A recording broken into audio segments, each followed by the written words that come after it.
Thank you for tuning in to another episode of Locked On's Bulls. On today's episode, we're going to talk about the signings that the Bulls did make and waivings on their G League and two-way contracts over this weekend. We're also going to talk about Javonte Green's injury and how that could affect him and the Chicago Bulls heading into their first game against the Miami Heat. And then a weird update from Lonzo Ball comes from Lavar Ball. We'll get into all that and more on today's Locked On Bulls. Cut LiAngelo. You are Locked On Bulls, your daily podcast on the Chicago Bulls, part of the Locked On Podcast Network, your team every day.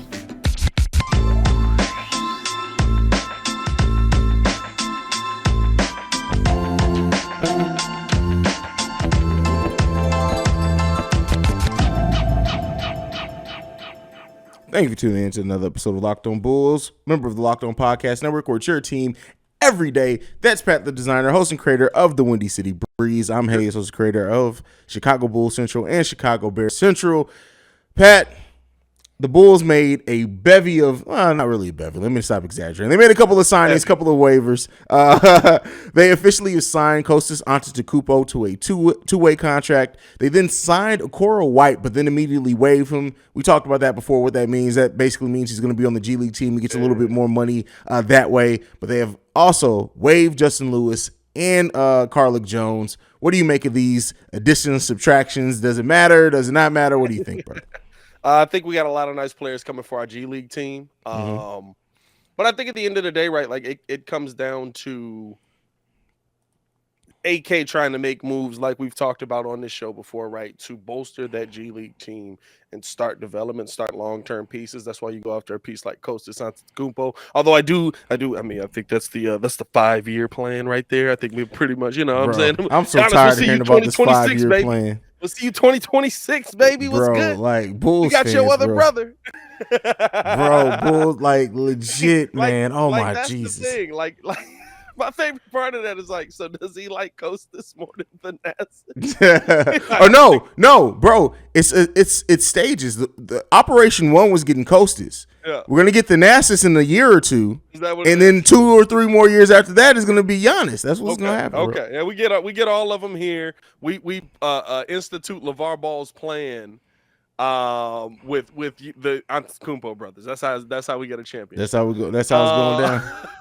But I don't think any of the moves are. I guess Kostas is a bit of a surprise, right? Out of all of them, because you thought Malcolm Hill was a shoe-in to get that contract. But again, right, like when you're talking about that G League team, you're talking about young talent. You're trading in, what's Malcolm Hill, 27?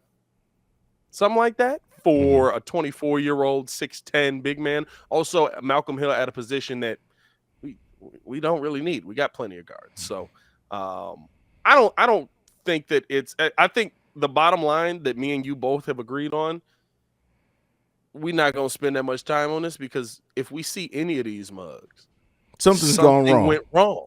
Yeah, and I love how like it's become such a big topic of conversation that, and at the end of the day, like ideally your two-way players, you don't see much of them, if any of them. Like you just don't. They're there mainly for development. If you do see some things, and I do think that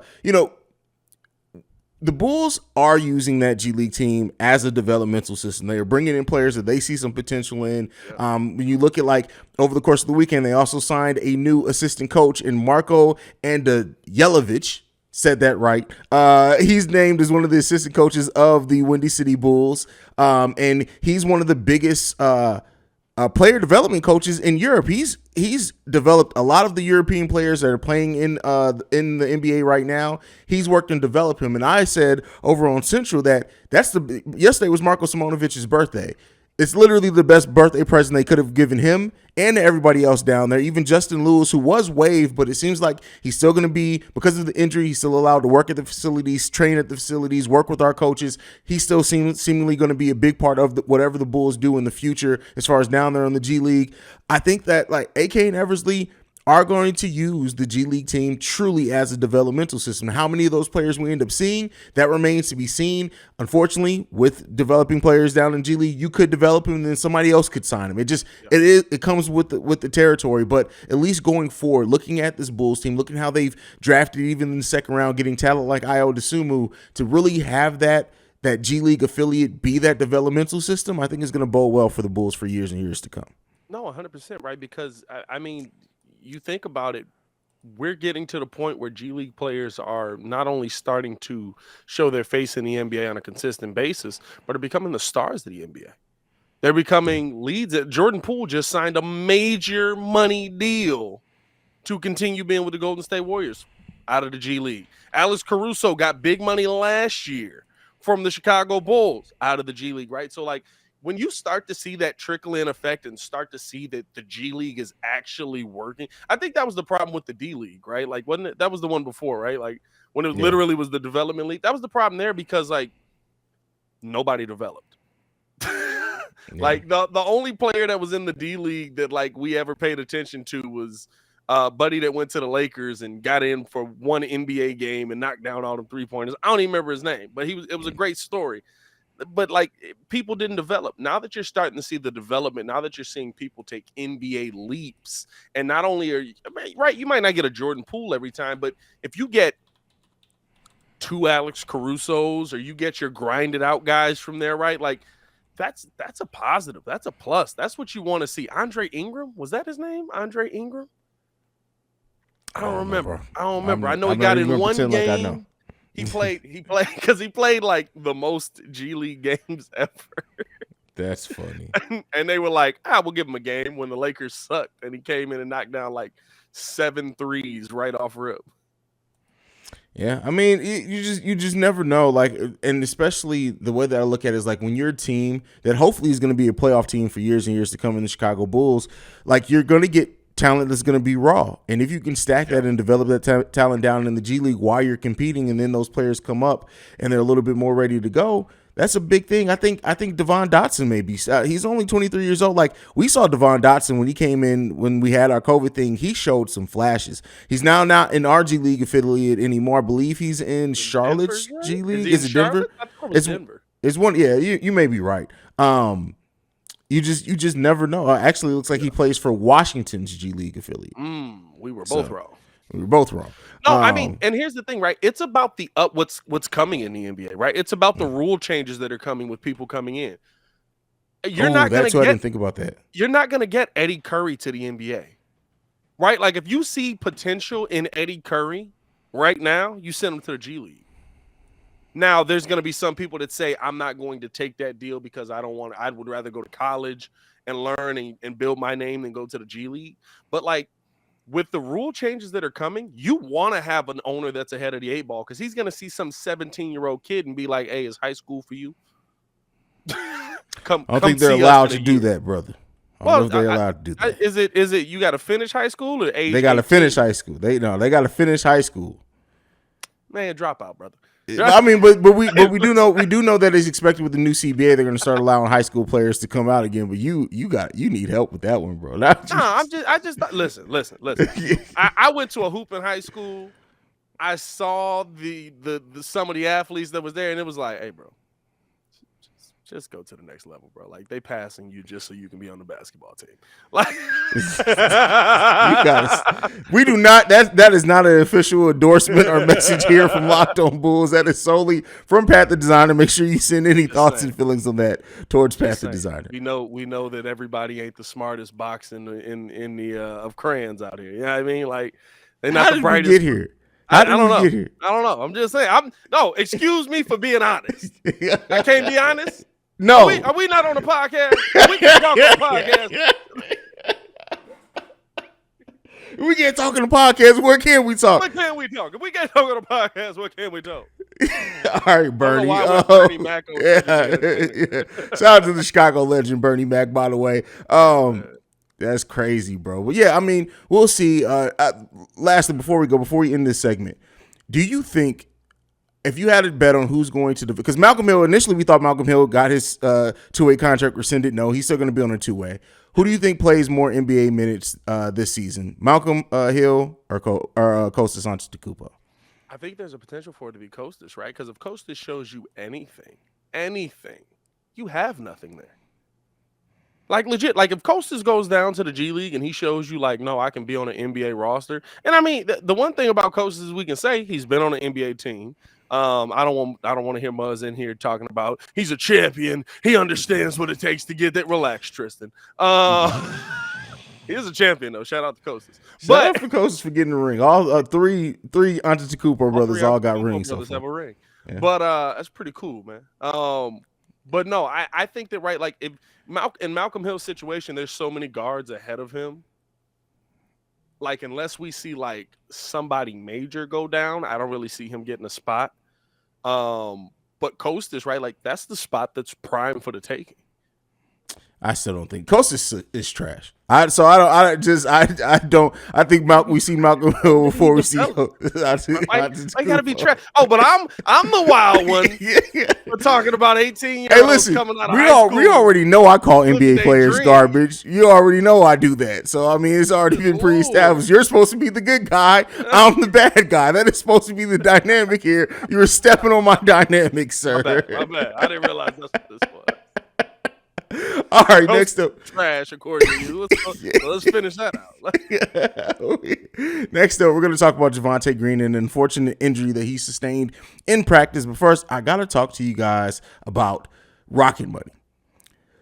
So the other day, I tried to cancel my Amazon Prime subscription, and it took me, I kid you not, 4 different tries. Like, how does it take 3 hours to deliver silly Amazon purchases, but to cancel my subscription, I could also have to cancel plans for the next several hours. But it's not just me. 80% of people have subscriptions that they forgot about. That's why I love using Rocket Money, formerly known as Truebill.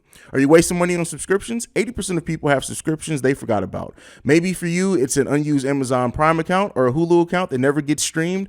There's this great app I use that helps me track all my expenses, and because of it, I no longer waste money on subscriptions I don't even use. You might have heard of it. It's called Rocket Money, formerly known as Truebill.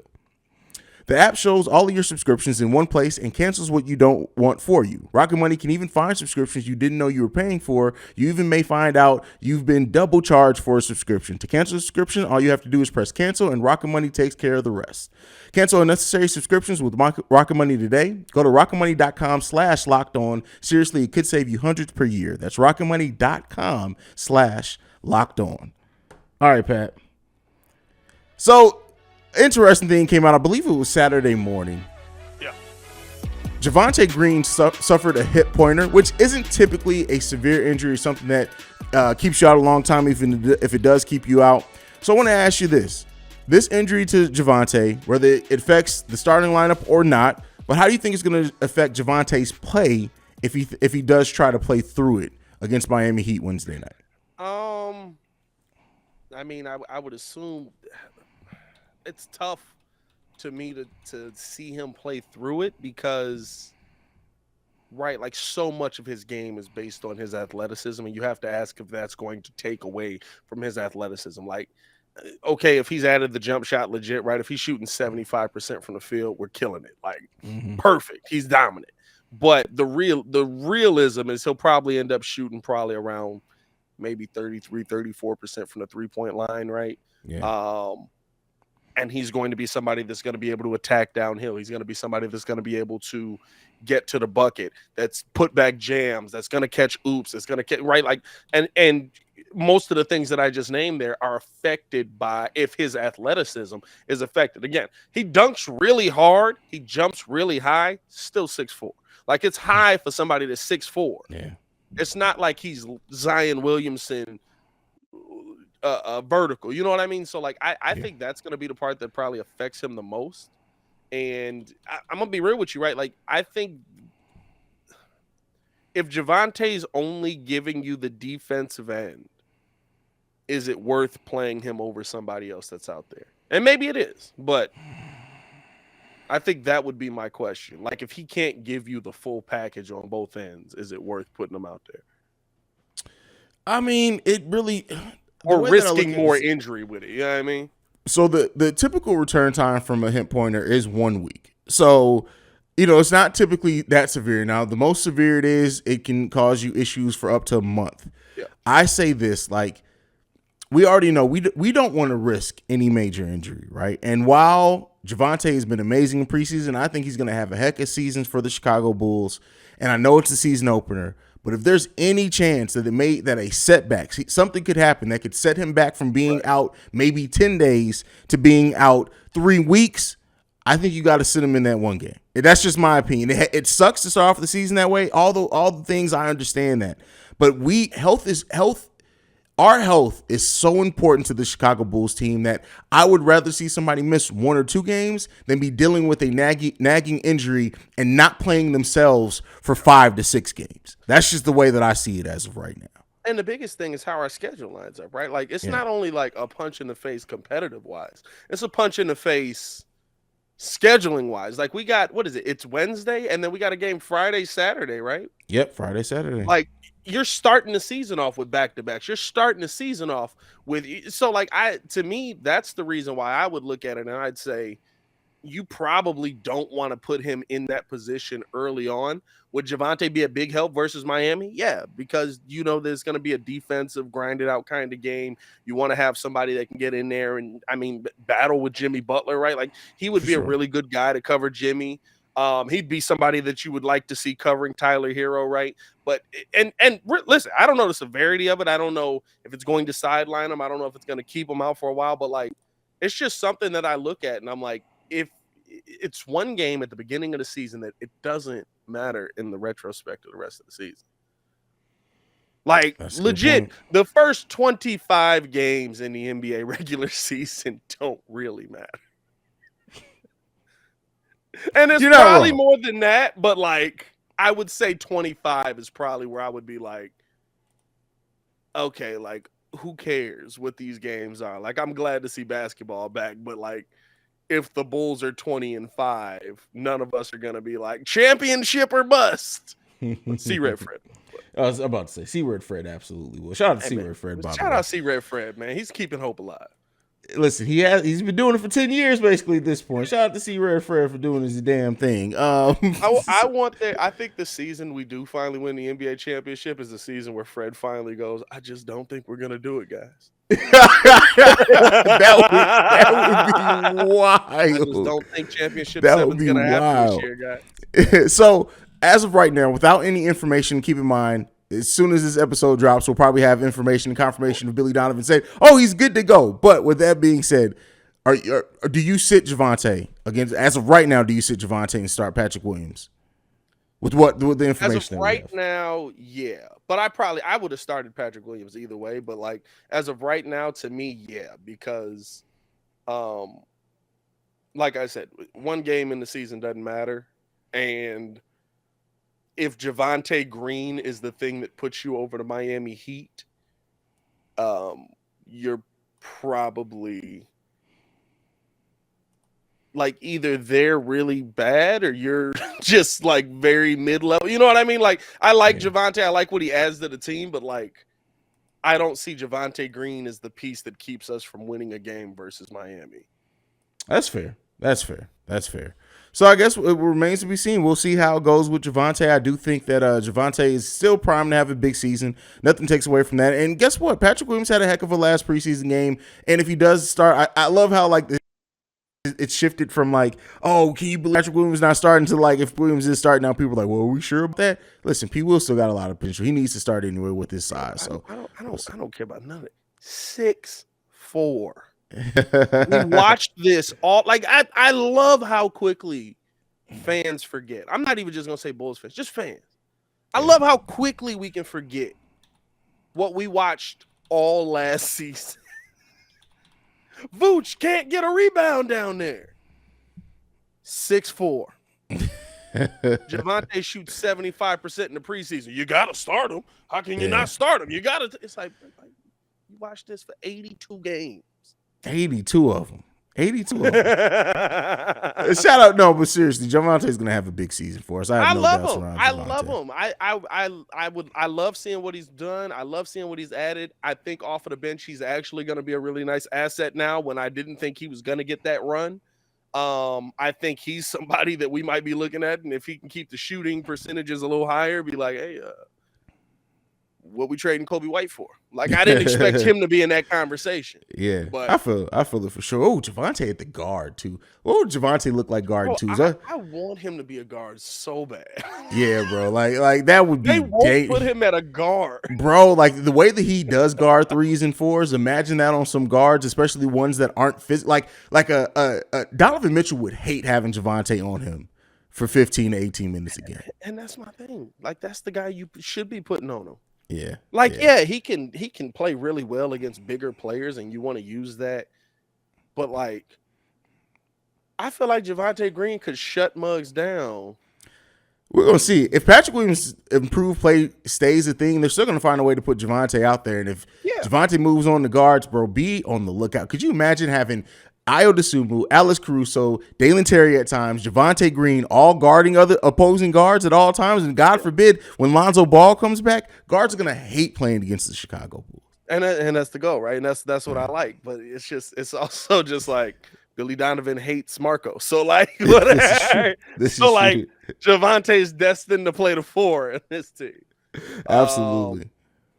Hey, before we get into the final topic of the day, where we're going to break down Lavar Ball with another update on Lonzo Ball that may or may not be true. You never know. Yeah. We do want to tell you guys about betonline.net. It is your number one source for all NBA betting info this season. Find all of the latest player developments, team matchups, news, podcasts, and in-depth article and analysis on every game that you can find. And as always, BetOnline remains your continued source for all your sports wagering information with live betting and up-to-the-minute scores for every spot out there. The fastest and easiest way to check in on all your favorite games and events, including MLB, MMA, boxing, golf, NBA, NHL, all that and more. Head to betonline.net and use your mobile device to learn more. BetOnline, that's where the game starts.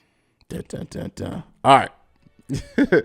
Last topic of the day. You always gotta love it when you get a LaVar Ball info drop, because you never know how to take. Like, you remember when he told us that Lonzo would be ready by the start of the season, and then that did not come true. Remember when he also said that Zach LaVine was going to be leaving the Chicago Bulls? Yep, I do remember that. But you know what? I do think, like, in the specificity that he used in this, in the terminology, I think that's the right word. I think I said that right. That's a word, specificity. Maybe it's not. Who knows? Listen, we make up words here at Locked On Bulls. Nonetheless, you must have went to the NBA before high school was over.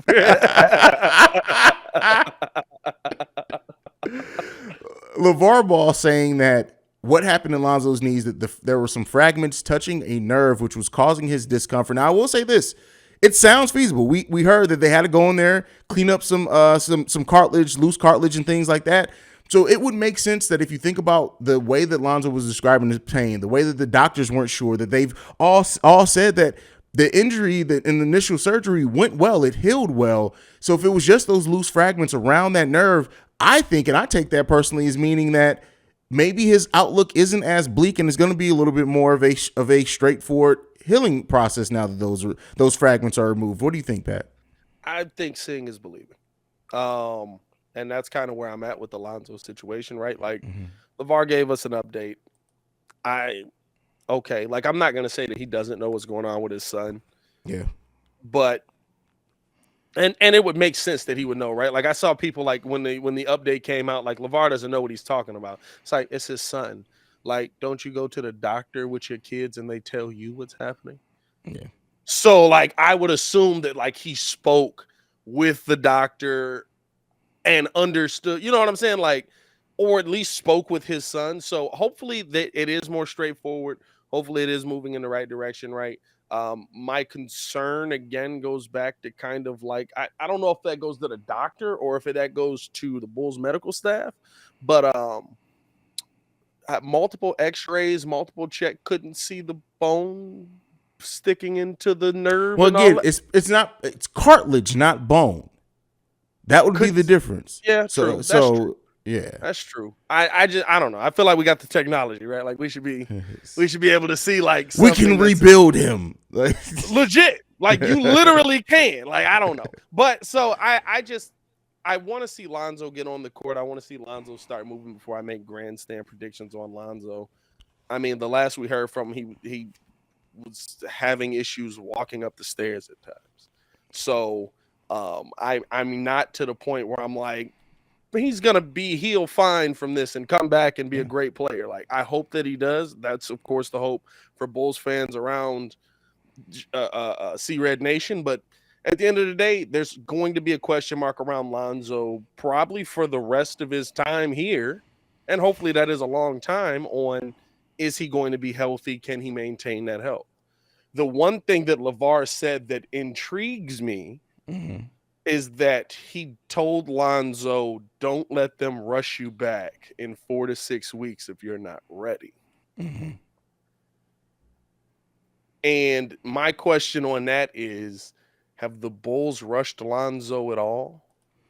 So the way that I've taken all the news and I've gone back and looked at this, like, even when it was communicated, the way that it was communicated early, it seemed like to me that the Bulls were ready to shut him down after the first time of him experiencing some discomfort. Yeah. Remember, it was reported that Lonzo was pushing to be reevaluated the second time because he wanted to get there out and be in the playoffs with his guys. Yeah. So I haven't gotten the feeling that I do think that the Bulls set a timeline, even when you hear AK and it's like, hey, we thought that it was going to progress without another surgery, things like this.